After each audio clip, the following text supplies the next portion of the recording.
Donc, bonjour à tous.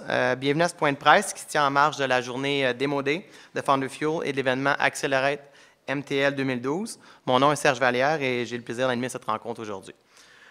Au nom de Teralyst Capital, il me fait grand plaisir de vous accueillir dans le cadre du dévoilement d'un investissement majeur dans le domaine des hautes technologies et de l'innovation pour le Québec. Permettez-moi maintenant de vous présenter les intervenants qui prendront la parole aujourd'hui. Tout d'abord, à ma gauche, Jean-Sébastien Cournoyer, associé fondateur de Founder Fuel. Monsieur Jacques Bernier, associé principal de Teralyst Capital. Monsieur Habib Karouz, associé directeur de Rowe Capital Partners. Monsieur Jeff Grammer, associé de Rowe Canada. Et Monsieur Chris Arsenault, directeur du C100. Suite aux allocutions, nos porte-paroles seront disponibles pour des entrevues et des questions individuelles avec les représentants des médias. J'inviterai maintenant Jean-Sébastien Cournoyer à prendre la parole. Merci.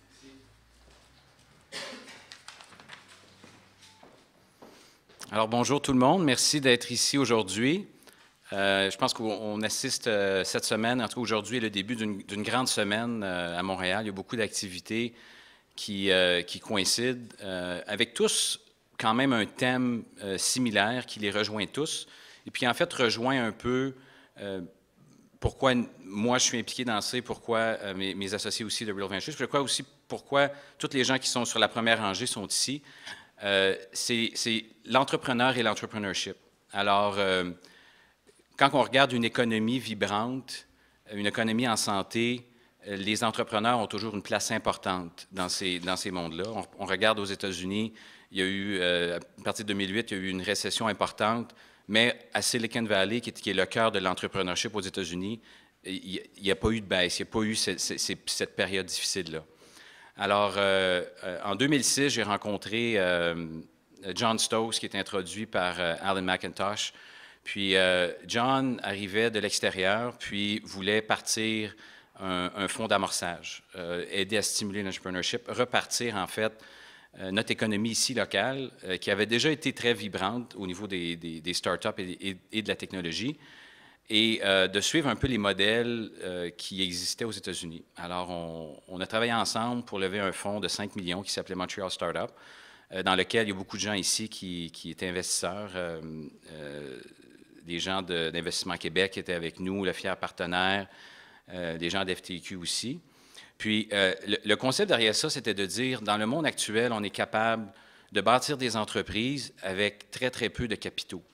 Mais de bâtir des entreprises qui commencent petites, mais qui peuvent devenir très grandes et devenir en fait des entreprises qui vont durer pendant des dizaines et des dizaines d'années, devenir indépendantes d'elles-mêmes.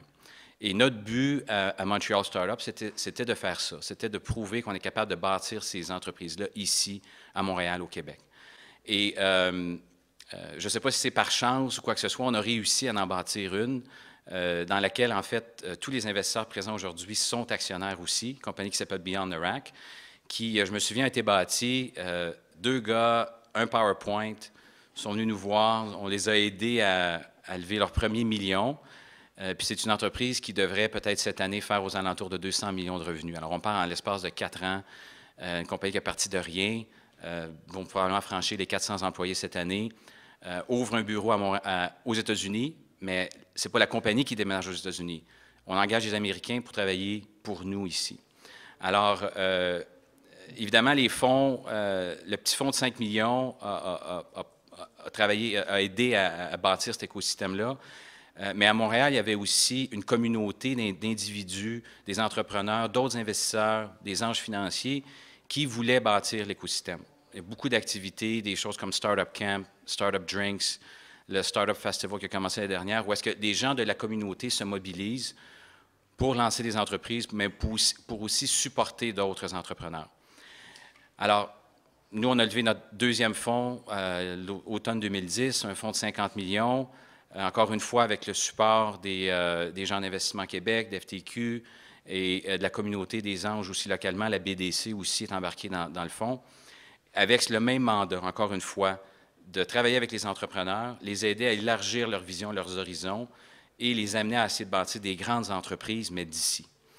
Et évidemment, quand on bâtit des grandes entreprises comme ça, ou avec des visions de grandes entreprises, on a besoin d'un support financier important. Ces entreprises-là ont besoin d'argent après qu'ils aient validé la première partie de leur business pour vraiment faire de la croissance. Puis c'est là que le reste de l'écosystème local est très, très, très important. Alors, un groupe comme Terralis qui a été mis en place pour financer ces fonds-là qui entrent quand même très tôt dans la vie des compagnies, les aident à se bâtir, leur donnent le capital de croissance nécessaire, c'est primordial pour le succès de notre écosystème.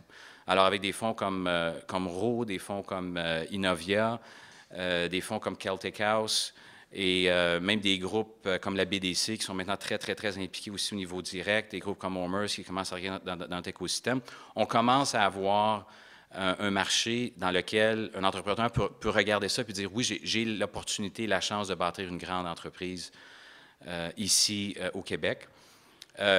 Évidemment, l'autre côté de ça, c'est la connexion entre notre écosystème et les autres écosystèmes à travers le monde. Silicon Valley surtout, mais aussi on parle de New York, Boston, de certains marchés européens. Puis dans le processus de la création de notre fonds et des actions d'investissement qu'on a fait, il y a deux individus, deux Canadiens de Californie qui ont décidé de créer une association, le C100, dont le but était en fait, de mettre ensemble tous ces entrepreneurs-là, ces gens à succès qui sont aux États-Unis, mais qui sont Canadiens à la base. Alors, pour vous parler un petit peu plus du C100, je vais inviter Chris Arsenault, qui est sur le conseil d'administration du C100.